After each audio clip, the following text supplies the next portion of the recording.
നേരത്തിലായിട്ട് ഒരു മനുഷ്യനെ കാണുന്നില്ലല്ലോ പഠിച്ചോനെ. ആളെ കിട്ടിപ്പോയി മതി. ഒരു കാര്യം, ഇപ്പൊ ഗായത്രി സംസാരിച്ചപ്പോ ഞങ്ങൾ സംസാരിക്കുമ്പോൾ ശരിക്കും പറഞ്ഞാൽ സാധാ മലയാളം ഭാഷയിലാണ് സംസാരിക്കുന്നത്. ഇതിന്റെ ഇടയ്ക്ക് എന്തോ ഒരു വാക്ക് പറഞ്ഞല്ലോ, എന്താ ഗുരുവായൂരപ്പനെ കാണാഞ്ഞിട്ട് എനിക്ക് എന്നായിരുന്നു ഒരു കാൽപ്പനിക ഇഷ്ടം അങ്ങനെയല്ലേ പറഞ്ഞേ? എന്താ പ്രശ്നം? ഇങ്ങനെ ഒന്നും പറയുന്ന ഗായത്രി ഞാൻ കണ്ടിട്ടേയില്ല. ടു ബി ഫ്രാങ്ക്, ഞാൻ ഈ അടുക്കളയിൽ ഇങ്ങനെ ഉപയോഗിക്കില്ലേ, എനിക്ക് മനസ്സിലാവില്ല, എന്റെ പ്രേക്ഷകർക്ക് മനസ്സിലാവില്ല.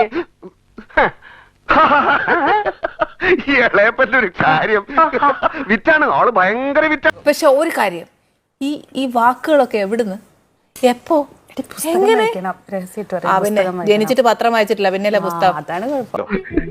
നീ ഒരു മഹാമണ്ടൻ തന്നെ. ഗായത്രി, ഒരു കാര്യം ഞാൻ പറയാം, ഈ ഒരു സംഭവം മാറ്റി നിർത്തിട്ടെ. പഴയ ഒരു ഗായത്രി ആവോ, ടോക്കറ്റീവ് ആയിരുന്നില്ല, ഭയങ്കര റിസർവ്ഡ് ആണ്, ഒതുങ്ങിയ ഒരു പെൺകുട്ടി, ഒരു നാടൻ പെൺകുട്ടി എന്നൊക്കെ. എടാ നമ്മള് വിചാരിച്ച പോലെ സാർ അത്ര പൊട്ടനൊന്നും അല്ല. അത് എന്താ പറയാ, ഞാൻ അന്നും അങ്ങനെ ആയിരുന്നു. ലൊക്കേഷനിലൊന്നും കണ്ടേ ഇല്ല. നിന്നെ പോലെ വിവരമില്ലാത്തവരുടെ അടുത്ത് എന്തോ നിന്നെ പോലെ വിവരമില്ലാത്തവരുടെ അടുത്ത് എന്തോ കറക്റ്റ്. വിവരമില്ലാത്തവർക്ക് മനസ്സിനകത്ത് കളങ്കമില്ല, വിവരം കൂടുമ്പോഴാണ് കളത്തരം വരുന്നത്. എനിക്ക് എന്തായാലും വേണ്ട. നമ്മൾ വീട്ടിലിരിക്കുന്ന സ്ത്രീകൾക്കൊക്കെ അഭിപ്രായങ്ങളുണ്ട്, പക്ഷെ നമുക്ക് സ്പേസ് ഇല്ല ഈ അഭിപ്രായം പ്രകടിപ്പിക്കാനും പറയാനും കൃത്യമായ സ്പേസ് ഇല്ല. ആ കൃത്യമായ സ്പേസുകളിൽ ഇടപെടുക എന്നുള്ളത് നമ്മുടെ മാത്രം ഉത്തരവാദിത്വം. മനസ്സിലായി. എൻ്റെ സ്പേസ് എന്താന്ന് ഞാൻ തിരിച്ചറിഞ്ഞ് അവിടെ കാലുറപ്പിച്ച് നിന്നില്ലെങ്കിൽ ആണ് ഈ ഭാര്യമാരൊക്കെ വേണ്ടാത്തവരായി പോകുന്നത്, അല്ലേ? മനസ്സിലായില്ല. അല്ല, നിങ്ങൾ എന്തിനാ ഇതൊക്കെ അപ്പം തന്നാ പോരെ, കുയ്യണ്ണണം. അമ്മായിയപ്പൻ, അമ്മായി അമ്മ അല്ലെങ്കിൽ ഭർത്താവിന്റെ വീട് എന്ന് പറഞ്ഞ ഒരു കണ്ണിൽ നമ്മൾ ആ വീട് കാണാതിരിക്കുക. എന്റെ അമ്മ, എന്റെ അച്ഛൻ, ഞാൻ എങ്ങനെ എന്റെ വീട്ടിൽ വളർന്നു അത്രയും ഫ്രീ ആയിട്ട് ഞാൻ എന്റെ എന്താ പറയാ, എന്റെ ഹസ്ബൻഡിന്റെ വീട്ടിലും ഞാൻ വളരാമില്ല. ഞാൻ പറയുന്ന ഒരിക്കലും ഒരു ഡോമിനേറ്റിംഗ് ആവരുതെന്നേ പറയുന്നുള്ളൂ.